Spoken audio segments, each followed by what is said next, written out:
तो फ्रेंड्स, आज की जो स्टोरी है मिस्टीरियस डेस्टिनी, तो चलिए बिना देरी की स्टोरी स्टार्ट करते हैं। एक ऐसी लड़की जिसकी ज़िंदगी शांत थी, एक धीमी नदी की तरह बहती हुई, लेकिन उसके सपने में हमेशा एक नीली तितली चमकती हुई और चांद के टूटे हुए टुकड़े दिखाई देते थे।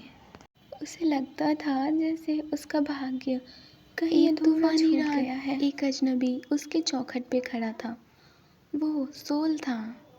उसकी आंखें अंधेरी रात जैसी थीं और उसका कोट हवा में लहरा रहा था।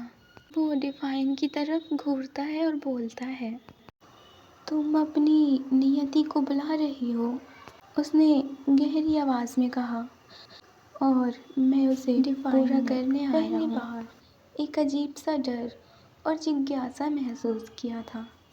तुम कौन हो? उसने सोल से पूछा। तब सोल ने जवाब दिया, मैं नियति चक्र का रक्षक हूँ।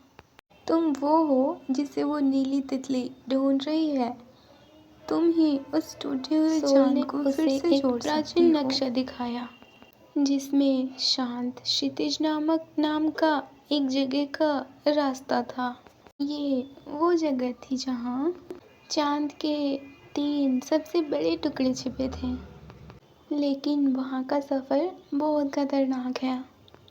उसने चेतावनी दी, पर ये हमारी अधूरी कहानी का यात्रा शुरू हुई। आखिरी पन्ना है। डिफाइन ने जल्द ही महसूस किया कि सोल की चुप्पी और उसकी गंभीरता उसके डर को शांत करती थी। वो उसके लिए एक मजबूत रक्षक था, एक ऐसा रक्षक जो उसके भाग्य की रोशनी को छुपाने के बजाय उसे सहारा दे रहा था। के करीब पहुंचे, वह नीली तितली अचानक उड़ती हुई आई और डिफाइन के कंधे पर बैठ गई। तितली की रोशनी से हवा में एक अदृश्य रास्ता दिखाई देने लगा, जो और सिर्फ चांद का ही पहला टुकड़ा एक प्राचीन गुफा के अंदर मिला। लेकिन वो बर्फ जैसा ठंडा था और उसमें सितारों जैसी चमक थी। जैसे ही डिफाइन ने उसे छुआ, उसकी पुरानी यादें वापस आ गई और शायद अब डिफाइन को पता था कि उसको ये टुकड़े क्यों ढूंढने पड़ रहे हैं। दूसरे और तीसरे टुकड़े को खोजने में खतरा था, लेकिन दोनों ने एक दूसरे पर भरोसा रखा, खासकर सोल ने। वो धीरे धीरे अपनी कठोरता कम करता गया। डिफाइन के प्रति। डिफाइन ने महसूस किया कि उसकी नियति केवल चांद को जोड़ना ही नहीं था, बल्कि सोल को भी अपनी जिंदगी में सभी टुकड़े इकट्ठा हो गए। डिफाइन ने उन्हें एक चट्टान पर रखा और नीली तितली उसके चारों ओर उड़ने लगी और एक सुनहरी रोशनी निकली।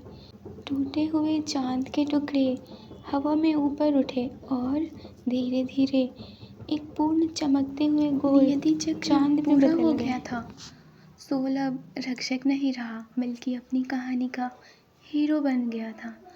डिफाइन अब शांत नदी नहीं थी, बल्कि एक खुली किताब थी, जिसका हर पन्ना अब लिखा जा चुका था। उन्होंने एक दूसरे को देखा और मुस्कुराए। तो दोस्तों, ये स्टोरी तो यही समाप्त होती है और इन दोनों की स्टोरी शुरू होती है। तो दोस्तों, अगर स्टोरी आपको पसंद आई तो प्लीज़ वीडियो को लाइक ज़रूर करें और कमेंट में बताएं कि आपको ये स्टोरी कैसी लगी, और चैनल को सब्सक्राइब करें और बेल आइकन ज़रूर दबाएं। तो फ्रेंड्स, मिलते हैं अगले स्टोरी में।